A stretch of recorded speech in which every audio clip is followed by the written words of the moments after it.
ver se ele tá. Bom, então, só retomando um pouquinho, né, o que eu estava dizendo antes de vocês duas chegarem,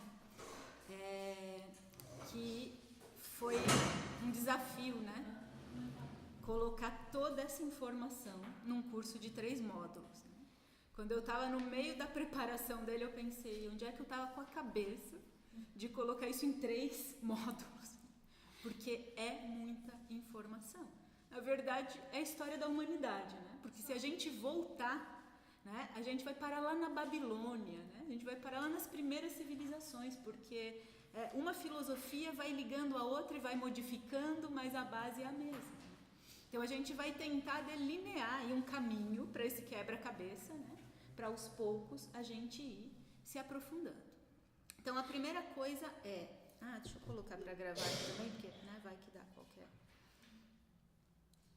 A primeira pergunta é por que eu dei o nome para esse curso de Maria Madalena, Deus e Mulher. Várias pessoas me mandaram mensagem perguntando isso. Por que vocês acham isso? Por que não deusa? Eu acho que ela inclui o masculino e o feminino, eu acho. As duas energias, né? Então, o que eu quis com isso? Né? Falar de uma força cósmica, né? Muito além do gênero. Né? E do yin yang, né? Então Madalena como uma face de Deus, né? Como uma emanação de Deus, né? E aí sim, no seu lado humano, né? Mulher, então por isso Deus e mulher, né? Mas ela, assim como Jesus, né? Eles são uma emanação desse todo, né? Desse Pai. Então quando a gente pensa em história, né? Hoje é o dia da Maria Madalena histórica. Onde é que a gente tem informações sobre ela? Na Bíblia. Onde mais? Nas igrejas. Nas igrejas, sim. Que vem da Bíblia, né? Mas não só, né? Nas igrejas, isso é bem importante. Nos evangelhos gnósticos. E são essas as informações históricas, né? Que a gente tem dela. Depois a gente vai ter muitos mitos, né? Mas historicamente a gente só tem ela nos evangelhos canônicos e apócrifos, né? Nas paredes das igrejas, que vem daí também, mas nas paredes das igrejas tem uma amplitude maior porque entra o mito também disfarçado, escondidinho, né? Mas ele vai estar ali. Então, primeira coisa, né? Segunda, falar de Madalena é automaticamente falar de Jesus. Não tem como falar de um sem falar do outro, né? Porque as duas histórias são a mesma, estão atreladas aí, né? Até porque eles são a mesma força manifesta, e aí sim, né? Em yin e yang. Então, aí na apostila, né? Vocês vão ver que eu coloquei o passado como condutor. Né? Antes de vocês chegarem, eu até comentei isso, que só do passado daria pra gente falar uns vários módulos, né? Então aqui é realmente essa linha condutora, e aí vocês vão pesquisar mais, né? Isso, quem se interessa, né? Por essas histórias.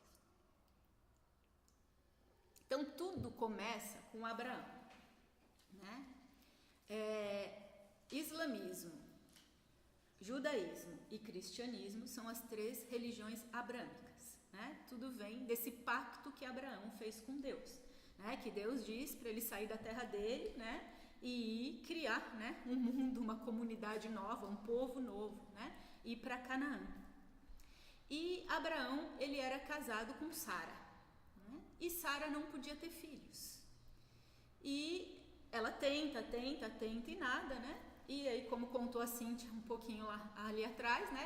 Abraão faz um pacto, né, com Deus, mas o filho não vem.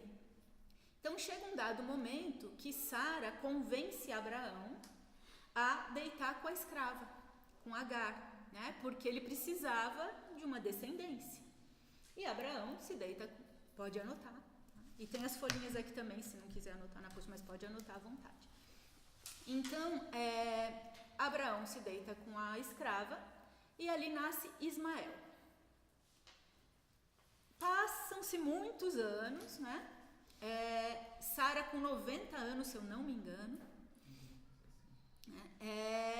Passam uns uns forasteiros, né, ali pela casa dela, ela está ali em frente de casa, e um desses forasteiros diz para ela que ela vai engravidar, né, e ela acha, mas era um anjo, né, disfarçado, né, de um peregrino ali, e ela acha aquilo um absurdo, imagina, né, ela tinha 90 anos, não acredita muito, mas ela engravida, né, de Isaac. E quando Isaac nasce, Sara começa a ficar com medo de Ismael, porque ele foi o primogênito. E aí, né, o poder do primogênito que deveria ser de Isaac, que era o filho legítimo. Então Sara dá um jeitinho de mandar Agar e Ismael para o deserto para morrerem. Mas aí um anjo, né, salva os dois, né, e eles vão para um outro lado do deserto e vão criar uma comunidade lá. Então, de Isaac nasce o judaísmo e de Ismael nasce o islamismo. E aí a gente começa com o nosso primeiro questionamento do momento presente. Para que tanta guerra se tudo é a mesma coisa? Né? Vieram do mesmo lugar e, consequentemente, o cristianismo. Né? Porque aí Jesus, né, ele vem desta descendência, ele era judeu, né? Independente dele ser da descendência de Davi, que a gente já vai falar disso, ele era um judeu, vem de Abraão. Então tem uma passagem que todo mundo deve já ter ouvido falar alguma vez, quem assistiu a Alma Imoral, né, especialmente. Todo mundo já viu essa peça? Não? Não, já. Ai, gente, vocês precisam. Depois a gente fala dela no intervalo. É maravilhosa. Então, tem um momento que Deus testa Abraão, testa a fé de Abraão. E ele pede para Abraão sacrificar o seu único filho, né? Porque Ismael já tinha ido, né? Isaac. E Abraão, ele vai sacrificar Isaac, né? E quando ele está lá para matar Isaac, Deus para, né, ele e diz que a fé dele foi testada, ele tinha fé, né?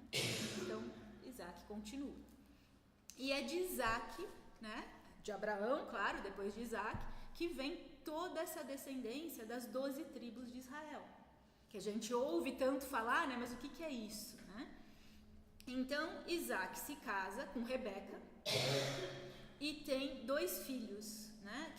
Machado de Assis que escreveu Esaú e Jacó? Foi o Machado? A gente tinha que ler isso na escola, lembram? E de Isaac e Rebeca nascem Esaú e Jacó, que são gêmeos. Só que Esaú nasce antes. E diz a história que ele nasce segurando no pé, que Jacó segura no pé de Esaú, né? Enquanto ele está saindo. Mas Esaú saiu primeiro, ele tinha direito à primogenitura.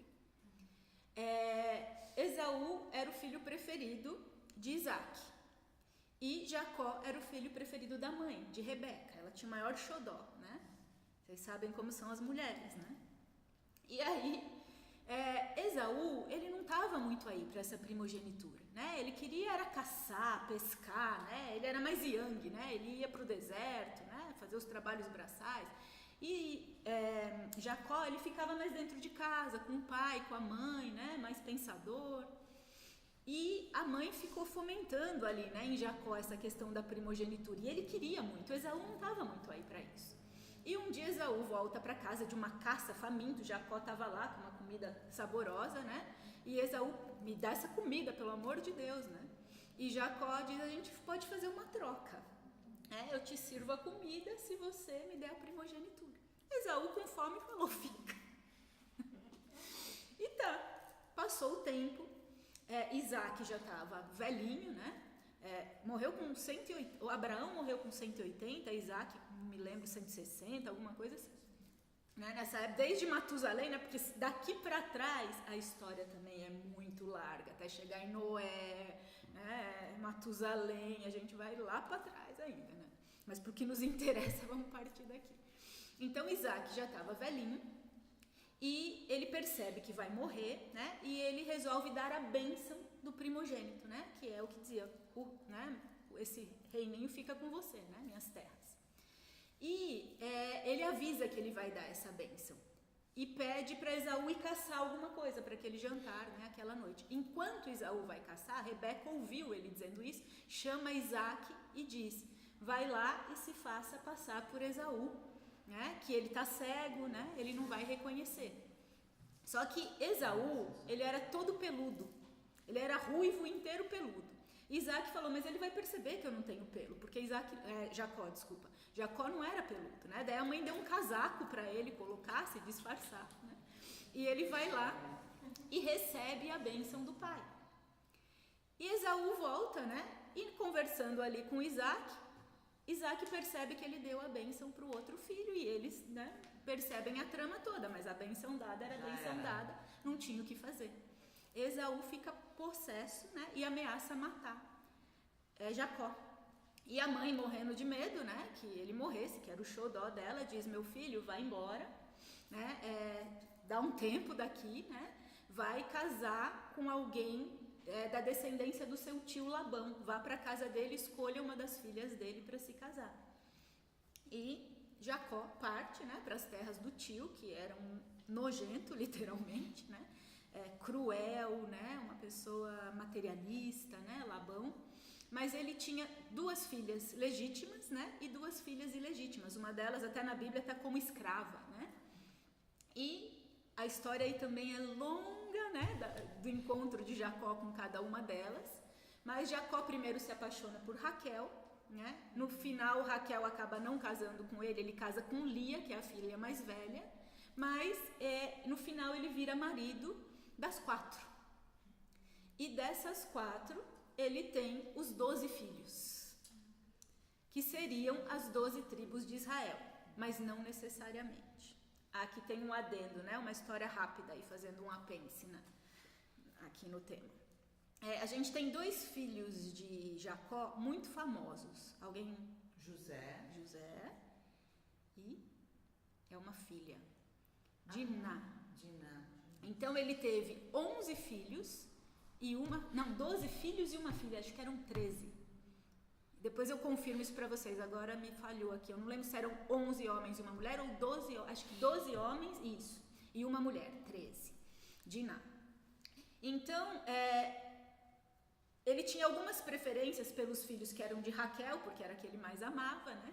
José era filho de Raquel, Diná acho que era filha de Lia. Então tem 2 coisas que acontecem nesse caminho aí, enquanto os filhos vão crescendo, né? Uma delas é que os filhos por ciúme de José, que José ele era um profeta, né? Ele tinha visões, ele era um filósofo, né? Super inteligente. Os irmãos de ciúme enganam José, né? Falam que vão pegar um rebanho, né? E José vai na maior inocência e eles vendem José para um mercador de escravos. E José vai parar no Egito, né? E lá no Egito ele sofre horrores, mas ele faz umas profecias que chegam no faraó. E as profecias acontecem e o faraó, né, fica encantado com ele. E ele vai crescendo e ele consegue um cargo enorme. Ele, né, recebe o título lá de cidadão egípcio, né, consegue grandes cargos. E Jacó, que amava o filho, pensa que o filho morreu. Porque os outros filhos disseram isso para ele. Ele sofre muito, né? E aí tem a história de Diná. Diná, a Bíblia diz que ela foi estuprada pelo príncipe de Siquém, mas quando ele rapta ela para estuprar, eles se apaixonam, né? E é uma linda história de amor. Então o príncipe vai falar com Jacó e pede a mão de Diná. E Jacó concede, só que os filhos, né, os mesmos que entregaram José, né, especialmente 2 ali, eles ficam indignados, como é que ele vai entregar a única, né, a irmã deles, que foi desonrada, ela foi raptada, né? Então eles montam um plano. Jacó não está sabendo do plano, né? Mas ele diz para o rei de Siquém, né, o pai do príncipe, que ele só vai entregar a mão da filha se todo aquele povo de Siquém se circuncisar. E aí é toda uma polêmica, faz, não faz, mas o rei aceita por amor ao filho. Então todos os homens da aldeia se fazem a circuncisão. E como todos eles estão em repouso, porque a aldeia inteira fez a circuncisão, os irmãos de Diná entram ali, saqueiam tudo, matam todo mundo e matam inclusive o rei e o príncipe, que era totalmente apaixonado pela irmã, que também vai se refugiar no Egito e vai reencontrar o irmão José, né? E Jacó fica indignado com o que os filhos fez, né? Então o tempo passa, né? Ele fica envergonhado perante a aldeia e tal. tempo passa e lá na frente, né, muitas coisas acontecem. José e Diná reencontram o pai, né? E naquele momento ele abençoa José, né? Fica super feliz. E os dois irmãos que tramaram tudo isso contra Diná, ele meio que deserda, né? Então as 12 tribos de Israel são 10 filhos de Jacó e 2 filhos de José, 2 netos, né? Porque eu não me lembro, é o Simeão e acho que o Levi. Guardem esse nome Simão, que ele vai ser importante lá na frente. 10 filhos, né? 2 ele descarta, né? Por conta dessa dor deles terem feito isso. E 2 netos, né? 2 filhos de José. Então aí a gente tem as 12 tribos de Israel. Então lá na frente a gente vai falar, né, nos outros módulos sobre esse nome Simão, né? Toda vez que aparece um Simão, dá ruim. Deu ruim. Já desde o Velho Testamento, né? É uma chave. Toda vez que aparece um Simão, tem alguma coisa para prestar atenção ali. Né? Um dos filhos chamava Israel, não chamava Israel? Israel é o próprio Jacó, que é aí que eu ia chegar agora. Depois de tudo isso, né? No novo pacto dele com Deus, Deus fala, a partir de agora você vai se chamar Israel. Né? E a sua descendência vai povoar todas as nações. Então aí tô arrepiando, nascem as 12 tribos. Né? E aí o judaísmo e consequentemente a gente, né? Porque tudo vem dessa raiz aí. Então, Davi, né? Que é onde a gente quer chegar, né? Das 12 tribos, né? Davi e seu filho Salomão, né? Eles são descendentes da tribo de Judá. E chega uma hora, né? A Bíblia vai falando de todas essas tribos por muito tempo, mas Desculpa, filho. é pai de Salomão. Como a gente chegou então. Porque ele é descendente da tribo de Judá, de uma dessas 12 tribos, tá? Então, Judá, um dos filhos mais velhos, né, de Isaac, e aí, porque cada família, né, isso que a gente tem que pensar, né, eram tribos mesmo, né, pequenos clãs. Cada família dessas, né, a família de Levi, a família de Judá, a família de Benjamim, né, a família de Simeão, né, cada um, do filho de José, que eu não me lembro o nome agora. Pensa que eles tinham várias esposas, cada um deles tinha 10, 12 filhos, né? E isso ia cada um fazendo 10, 12 filhos, né? Então cada família daquelas foi criando uma aldeia e foi crescendo essa descendência, né? Então são 12 ramos de uma árvore, né? E Davi vem do ramo de Judá. Tá? Fê, tem noção de data? 4.000 anos, vamos por aqui. Bom, daqui a pouco eu olho, porque Moisés foram 500 anos depois, 5.000 anos mais ou menos, porque Moisés é da época do Akenaton. 5.000 para Davi? Para Abraão. Depois a gente confere ali, a única coisa que eu sou ruim é com data. Eu sempre tenho que olhar de novo. Porque Moisés é da época de Akenaton. Isso foi uns 2000 e pouco antes de Cristo. Então, Abraão, acho que uns 4. A gente já confirma, tá? Põe aí uma interrogação para depois eu dar uma olhada. E um livro muito bacana, que é um romance, mas é um dos livros, sabe aquele livro que dá inveja, que você fala, por que não fui eu que escrevi isso? É uma coisa tão linda, mas tão linda. Chama A Tenda Vermelha. Que é sobre essa história, né, de Diná, né, e de Jacó, Esaú. Mas fala de todos os irmãos. De todos. E tem o filme no Netflix também. Tem o filme no Netflix. Tem 3. Não, tô. É uma Ai, não me mulher, lembro eu o nome acho. dela agora. Eu também não. E tem no Netflix também 2 capítulos, né? Claro que nem se compara ao livro, porque o livro é uma É poesia tipo uma pura. minissérie no Netflix, eu acho. Não é um filme só. São 2 ou 3, eu acho, Então, mas depois eu vejo o nome pra vocês, porque eu não me lembro o nome dela, mas é maravilhoso, né, o livro. É um romance, né, claro, tá romanceado, mas o histórico tá ali, né, embasando, bem presente. Então, Davi, né, vem da tribo de Judá, aí vem Salomão, né, e isso vai caminhando até chegar em Jesus. Chega uma hora na Bíblia que não se fala mais das 10 tribos, só se fala nos benjamitas e nos filhos de Judá, que é daí que vem judeu, né? Os judeus, como a gente tem hoje, né? Eles vêm dessa tribo de Judá, né? E tem os benjamitas. Do nada somem as outras 10 tribos ali na Bíblia. Então, isso é importante, né? As dinastias judaicas, né? Que vêm dessas 12 tribos, mas que para os judeus, assim como até hoje para nós, né? Quem é filho de uma dinastia, né? Ele tem um sangue real, né? Ele é considerado um príncipe, um rei, né? Então, ser da dinastia de Davi, né? É um ponto muito importante na história de Jesus, até para chegar no fato dele ser reconhecido como um Messias, né? Porque a gente tem que entender o que é um Messias, já a gente fala disso. E aí, a partir disso, né, a gente chega no judaísmo da época de Jesus, né? Que para chegar ali, milhões de invasões, milhões de guerras, né? Uma história imensa entre essas tribos, invasões persas, né? Que aconteceram, né? Ali na época. Então esse povo também foi se misturando, né? Isso a gente nem chegou nos romanos, aí a gente chega ali entre 140 a 37 a.C., os asmoneus, né? Que é um povo helenístico que chega, invade a região, e a gente vai ouvir alguns autores dizendo que Maria Madalena descende dos asmoneus. E depois dos asmoneus, né, Herodes vence os asmoneus, e aí chega o Império Romano, que era a atual conjuntura, né, da época que Jesus nasceu.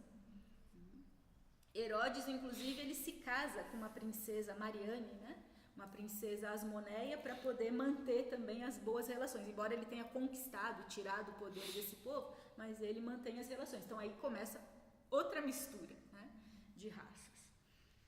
Então, na época de Jesus, a gente tem o domínio romano e a gente tem o povo judeu, né, fazendo as suas práticas espirituais. Às vezes, dependendo do imperador que está, eles são liberados para fazer isso com mais liberdade, né? Outras vezes, né, o imperador bate de frente e coloca deuses pagãos, né? O templo de Jerusalém foi destruído várias vezes, né? Dependia do imperador romano que entrava, tinha, né, do povo que conquistava antes, né? E depois do imperador que estava em voga ali. Mas na época de Jesus, a gente tinha 2 poderes especiais, né, entre os judeus, os saduceus e os fariseus. E aí tem os essênios, né, que a gente tanto ouve falar, né, que é um terceiro ramo, né, mas quem comandava a política eram especialmente os saduceus. Então vamos dizer que era a classe alta, a classe média e os hippies. Os hippies. Os essênios.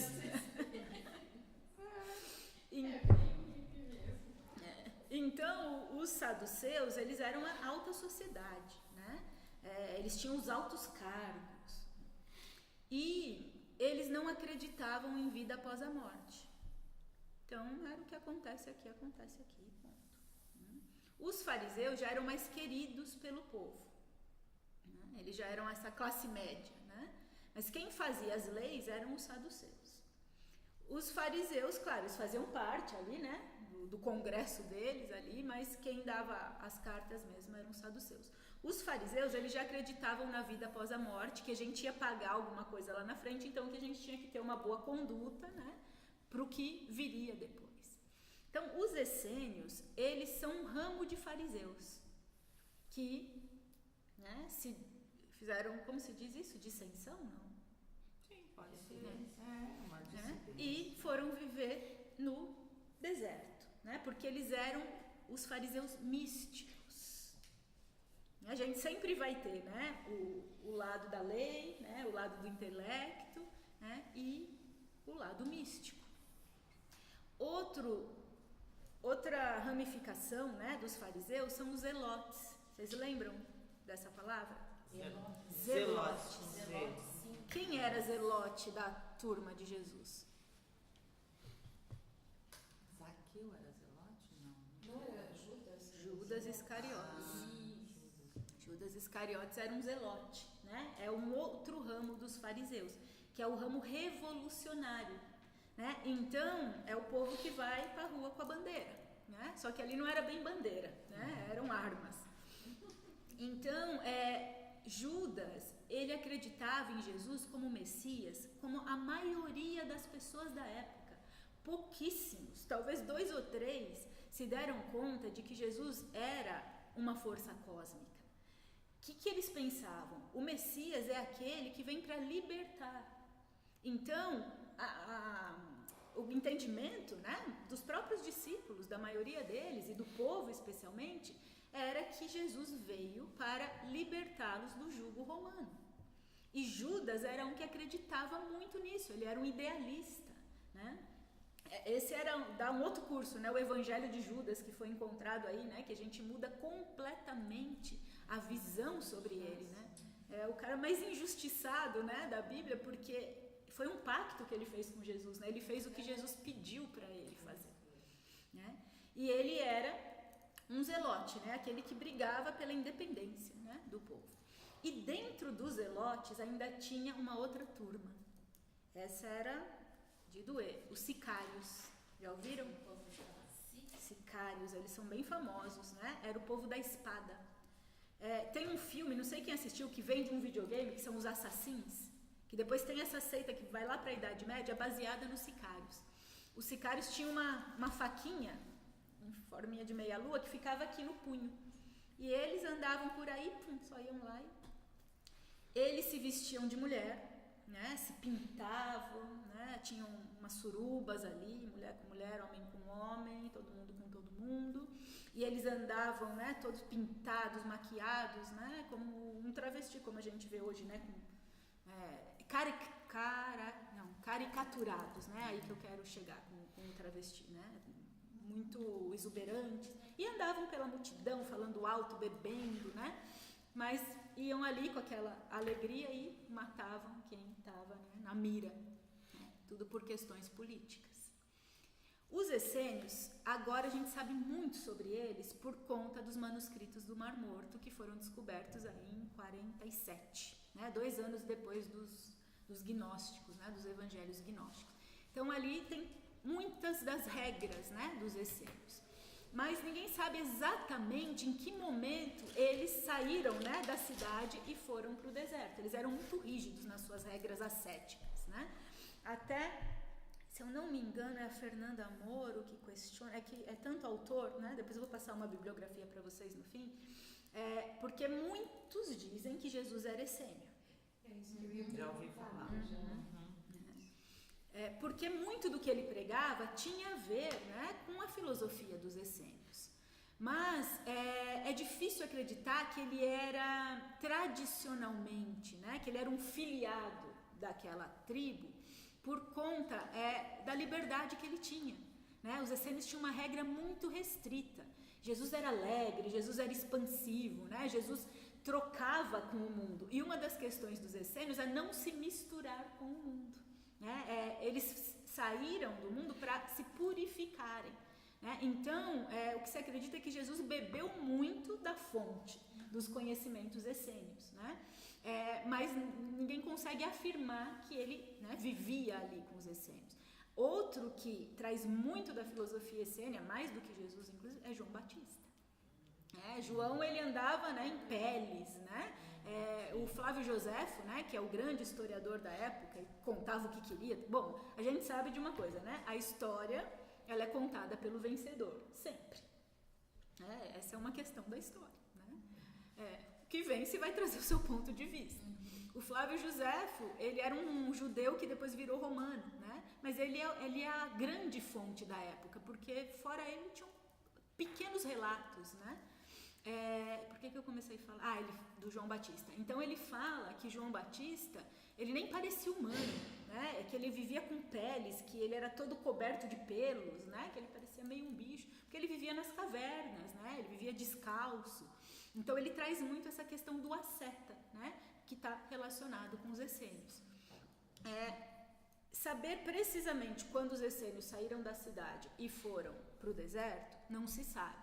Mas desconfia-se que foi nesse período asmoneu, porque era um povo helênico que invade, né, a Judéia ali, e eles não queriam estar submetidos, né, aos asmoneus. Então eles aos poucos vão saindo e vão construindo essas comunidades, que lá na frente, né, que a gente quer chegar aqui hoje, vão ser parecidas, porque a filosofia é muito diferente, mas com o modo de vida dos padres do deserto, né, dos primeiros tempos do cristianismo. Então, essa era, né, a conjuntura da época de Jesus, né? Israel sob o jugo romano, a população querendo se libertar de Roma, especialmente por conta do culto, né? E os poderes judaicos na mão dos saduceus e fariseus. E é aí que Jesus incomoda. Né? Por que Jesus incomoda? Ele incomodou os romanos? Não tanto. Não chegou a ponto de, né? Não deu tempo. Incomodava uma coisinha aqui, outra ali, mas para eles era o quê? Mais um doido. Mais um, porque o que surgiu de Messias, tem histórias incríveis de vários Messias, especialmente depois dele. Né? Vários Messias. Várias pessoas que se proclamavam Messias. Né? Alguns no sentido espiritual, mas a maioria no sentido político. Eu sou aquele que vim para libertar. E esses iam para, né, a cruz, né, quando ameaçava politicamente. Mas Jesus incomodou muito quem? Os fariseus e os saduceus, especialmente os saduceus. Porque ele fazia coisas que cutucavam a regra, o dogma mesmo, né, do judaísmo. Então ele andava no dia do sabá, ele pregava, né, falava com mulheres, falou com a samaritana, né? Então eles começaram a se incomodar, né, por conta do jeito de Jesus agir.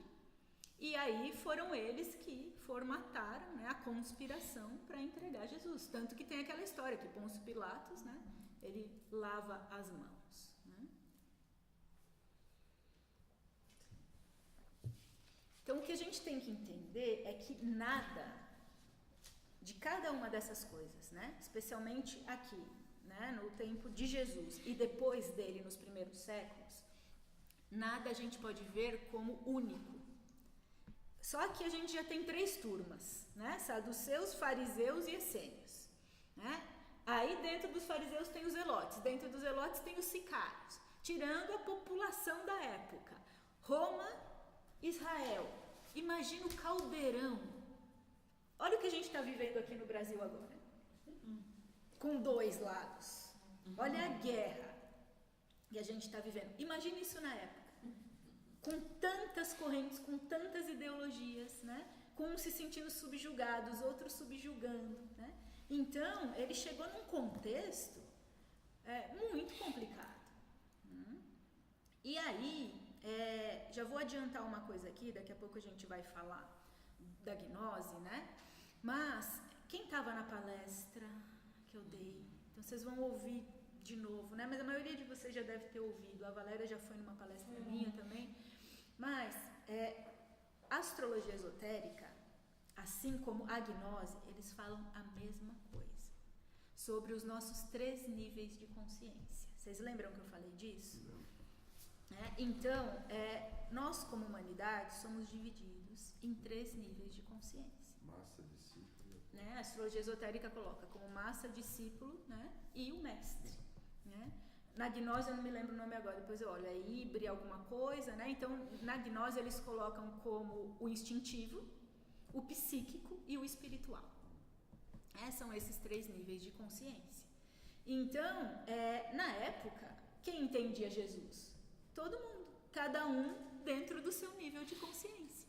Por isso que ele falava em parábolas, porque as parábolas serviam para os 3 níveis. Né? Então, aquele que vai levar literalmente, aquele que vai levar metaforicamente e aquele que vai vivenciar espiritualmente. Né? Então, cada um entendeu a passagem dele por aqui de uma maneira. Então, com tudo isso que ele teve que lidar, né? Naquela fase. Deixa eu ver se eu coloco depois aqui, peraí, senão eu vou falar antes da hora.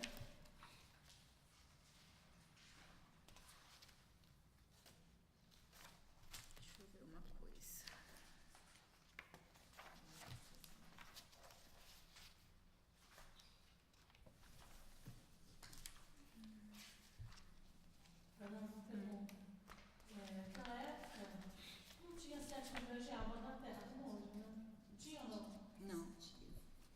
E essa é uma incógnita, né? Principalmente para quem não acredita em reencarnação, né? Como é que a gente reencarna se aumentou absurdamente o número de pessoas na Terra? E aí, o que vocês acham disso?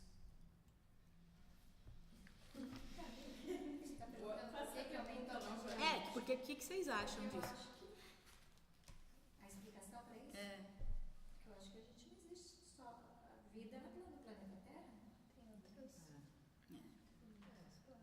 Explicação mais. Os cientistas não têm como explicar isso, né? Racionalmente não se tem como explicar isso. Mas muitos espiritualistas explicam como uma abertura, especialmente por conta da passagem de Jesus. Você vê, a gente está no histórico, mas não tem como não transitar pelo mítico e pelo místico, né? A gente vai de um para o outro, né? Então, os espiritualistas dizem que pela passagem de Jesus, ele vem no momento que a Terra estava, né, vai ou fica, né? Porque a Terra, em vários momentos, ela dá uma atrapalhadinha no samba, né, do sistema solar. Então, quando a gente começa a guerrear muito aqui, isso tudo está interligado, né? Primeira lei hermética, o que está em cima é como o que está embaixo, né? Se um órgão do meu corpo não fica bem, né, ele automaticamente vai interferir em todos os outros. Então a Terra estava, né, interferindo demais na paz do sistema solar. E Jesus, como esse ser cósmico, né, eu até falei isso na palestra, da grandeza desse ser que é um sol, né, acho que foi esse exemplo que eu usei. Imagina a força de um sol enfrascado num corpinho que nem o nosso. Não é, né? Porque para ele o sofrimento, né? Ele está muito além disso. Claro que ele sentiu a dor. Por quê? Porque ele tinha as preferências dele também, né? Porque ele se humanizou. Mas, tanto aquela história da frase, né? Pai, por que esqueceste de mim, né? Mas ele estava muito além disso. Então se diz que quando ele vem para cá, ele fala, deem uma chance, eu vou tentar, né? E nesse momento ele abre a porta para vários seres de outros planetas, né, trabalharem aqui. Então, né, muitas correntes explicam dessa maneira, né, o porquê aumentou tanto o número, né, de almas, mas saber realmente, né, a gente não tem muito como saber, né? Então, vamos lá, né, para as profecias de Jesus no Antigo Testamento. Eu coloquei algumas, são centenas. Essa é uma outra coisa também. Quem se interessar, né, por esse ponto, vocês podem pesquisar. São centenas de profecias sobre ele no Velho Testamento. E aí que entra a briga da ciência com a religião. Porque tem muitos estudiosos que dizem que ele não existiu, né, que essa é toda uma história inventada. Outros que ele foi simplesmente um político, né, um revolucionário, que não tinha nada, né, de cósmico na história, de espiritual, e que os evangelistas, quando escreveram o Novo Testamento, foram lá no Velho e criaram uma história baseada nessas profecias para justificar a passagem de Jesus, né? Então tem muitas delas, né? Então eu coloquei algumas aqui dentro do que a gente acabou de conversar, né? A gente nem precisa ler todas, mas olha só a questão da dinastia, né? Então lá no Gênesis, né, se dizia, visto que Abraão certamente virá a ser uma grande e poderosa nação, e nele serão benditas todas as nações da terra. Não sei porque está essa interrogação aí. Aí vem o cumprimento, né, nos Atos dos Apóstolos. Quem escreveu os Atos dos Apóstolos? Alguém sabe? Os Atos dos Apóstolos está no Novo Testamento, né? Foi escrito por Lucas. Tá? Além do Evangelho, né, Lucas escreveu os Atos dos Apóstolos. Ou a turma de Lucas, né? Depois a gente vai falar melhor disso, quem foi que escreveu, né, realmente. Lucas era o médico? Era o médico, né, discípulo de Paulo, ele não conheceu Jesus. Então lá em Lucas, vós sois os filhos dos profetas e da aliança que Deus fez com vossos pais, dizendo a Abraão, na tua descendência serão benditas todas as nações da terra. Né? Então ele está falando sobre Jesus, né? Então descendente de Abraão. E aqui depois, Deus respondeu, né, no Gênesis de novo, Sara, tua mulher, te dará um filho, e lhe porás o nome de Isaque, e com ele estabelecerei minha aliança, aliança perpétua para a tua descendência. E aí vem Mateus. Abraão gerou Isaac, Isaac gerou Jacó, Jacó gerou Judá e seus irmãos. Então ele coloca Judá, que é a tribo de Davi, né? Querendo dizer que Jesus vem daí. E aqui, ó, nem precisamos ler o número, né? Porque a gente já falou dessa descendência. Então, o cumprimento lá em Lucas: filho de Jacó, filho de Isaac, filho de Abraão, filho de Terá, filho de Naor. E aí vai mais. Cadê? Lucas de novo: filho de Amidabale, filho de Admim, filho de Arni, filho de Esrom, filho de Farés, de novo, filho de Judá. Tudo isso ele está falando da genealogia de Jesus na Bíblia. E aí, por último, Mateus, né? Livro da genealogia de Jesus Cristo, filho de Davi, livro de Abraão. Então, o Novo Testamento vai confirmando essa dinastia. E aí entra a grande incógnita, né? Se isso realmente aconteceu ou se os evangelistas usaram isso para justificar uma história que eles estavam contando. Aí olha as profecias sobre o nascimento de Jesus. Mas tu, Belém, né, isso vem lá de Miqueias, né, 738 a 698 antes de Cristo. Mas tu, Belém, Efrata, posto que pequena entre milhares de Judá, de ti me sairá aquele que há de reinar em Israel, e cujas saídas são desde os tempos antigos, desde os dias da eternidade. Aí vem Mateus: tendo Jesus nascido em Belém da Judéia, no tempo dos reis Herodes, vieram os magos do Oriente a Jerusalém. Então, ninguém tem comprovação de que se Jesus nasceu em Belém ou não, né? Não tem nenhum outro lugar, além de Mateus dizendo isso, né, que comprove se ele nasceu em Belém ou não. Hoje em dia, Belém é um lugar completamente muçulmano. Alguém já esteve lá? Totalmente muçulmano hoje em dia. É bem na faixa de Gaza mesmo. O Messias nasceria de uma virgem. Portanto, mesmo o Senhor vos dará um sinal. A virgem conceberá e dará à luz a um filho, e será o seu nome Emanuel. Jesus, né, também é chamado de Emanuel, vocês sabem disso, né? Ora, o nascimento de Jesus foi assim: estando Maria, sua mãe, desposada com José, antes que coabitassem, achou-se grávida pelo Espírito Santo. Essa é uma das grandes questões de discussão de todos os tempos entre os padres da igreja, entre os historiadores, entre ciência e religião, né? A virgindade de Maria. E concílios e concílios da igreja, né? Brigando para decidirem se, depois da concepção imaculada, ela se deitou com José ou não, né? Porque até hoje tem correntes que dizem que ela morreu virgem, né? E aí a gente vê passagens em que se fala dos irmãos de Jesus. Exatamente. Tiago, inclusive, né? Mas para algumas correntes da Igreja Católica, eles eram primos. Então, dali a gente traz uma palavra muito importante, que é o desposim. Desposine. Os descendentes são os descendentes da genealogia de Cristo. Então, claro, para a igreja nem se cogita que seriam os filhos dele, né? Quando a igreja fala em desposine, ela está falando da possibilidade de irmãos e dos parentes, né? Desposine são os parentes de Jesus. Então, algumas correntes aceitam que Maria depois, né, coabitou com José e teve outros filhos. Outras correntes dizem que não, que ela foi sempre virgem, que aquelas pessoas citadas na Bíblia como Desposine eram primos, né, de Jesus. Então, esse é um drama, né, mas que para a nossa história mítica e para a nossa história mística vai ser muito importante, né, porque que virgindade que é essa? É a virgindade da alma, né? Ele realmente nasceu de uma virgem e que não necessariamente foi a sua mãe, né? Essa virgem de quem ele nasceu, né? Claro, ela também era uma virgem, assim como Maria Madalena. Por quê? Porque elas eram sacerdotisas que sabiam qual era a importância da energia sexual. Então elas sabiam utilizar aquela energia para o despertar da consciência. Então isso é ser virgem.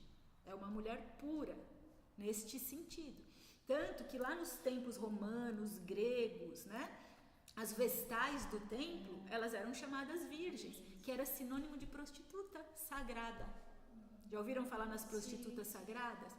Inclusive tinham prostitutos sagrados. A gente pega textos desses que eu cito aqui, que falam do Velho Testamento, numa briga também, né? Os prostitutos sagrados, né? Eles também serão arrojados do templo, né? Não haverão mais prostitutos sagrados, né? Porque isso vem lá da Babilônia, isso vem lá do Antigo Egito, né? Onde se conectava sexualmente, né? Para o despertar da consciência. Então, sim, as duas Marias, né, eram virgens, nesse sentido. Então, ele nasceu duas vezes, né, de virgens. Né? A virgem que ele nasce literalmente como humano e a virgem que ele nasce, que é Maria Madalena, como ser espiritual que ele é. Porque é através do contato sexual que os chakras despertam. Né? Então, um contato que a gente chama de hierogamos. Essa palavra é muito importante para os nossos próximos encontros. Hierogamos é o ritual sagrado, né, que os celtas praticavam, que os egípcios praticavam, né, desse encontro do masculino e do feminino. Essa última profecia aqui, ela é muito legal, né? Messias e a sua entrada triunfal em Jerusalém, né? Então essa profecia foi feita em 500 anos antes de Cristo. Alegra-te muito, ó filha de Sião. Aí a gente já vê alguém aparecendo. Né? Ó filha de Sião, exulta, ó filha de Jerusalém. Vê, o teu rei virá a ti, justo e salvador, humilde, montando em jumento, num jumentinho, filho de jumenta. Né? E aí a gente vai lá para João, né? 500 anos depois. João, Mateus, João de novo. Tomaram ramos de palmeira e saíram ao seu encontro gritando, Hosana, bendito é aquele que vem em nome do Senhor, bendito é o rei de Israel. Jesus encontrou um jumentinho e montou nele, como está escrito. Então aqui, se a gente parar, essa parte, né, do relato, ela é muito instigante, né? Legal, ele caminhava, né, por todo Israel, né, com 12 amiguinhos juntos. Mas a gente lê muitas vezes que ele tinha 72 discípulos. Vocês já leram isso? Então eram os 12, né, os que viraram apóstolos, né, e 72 discípulos.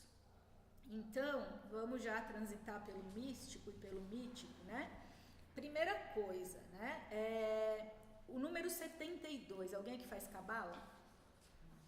Ele é muito importante, este número para a cabala. Os 72 nomes de Deus. No nosso corpo energético, nós temos 72 mil meridianos. Os 72 nomes de Deus estão ligados a estes meridianos. Que quando a gente canta os 72 nomes de Deus, eu tenho isso gravado em algum lugar que eu fiz uma vez, a gente pode praticar no último módulo. Né? A gente está ativando estes 72 mil meridianos. Está ativando o nosso interior. Então, esses números, eles não estão jogados aí ao acaso, né? Porque 72 discípulos, porque 12 mais próximos, né? Porque 12 apóstolos, né? São os 12 signos.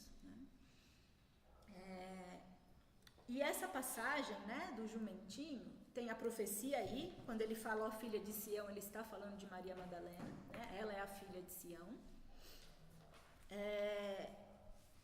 Se a gente pegar historicamente, né, um cara que anda por aí então com seus 12 preferidos, mas que tem 70 amigos, né, mais próximos e muita gente que vem até ele, mas para entrar em cima de um jumento com uma cidade inteira com folhas de palmeira exultando ele, não era qualquer coisa, não era qualquer um, não era um simples carpinteiro, né, que virou tudo isso.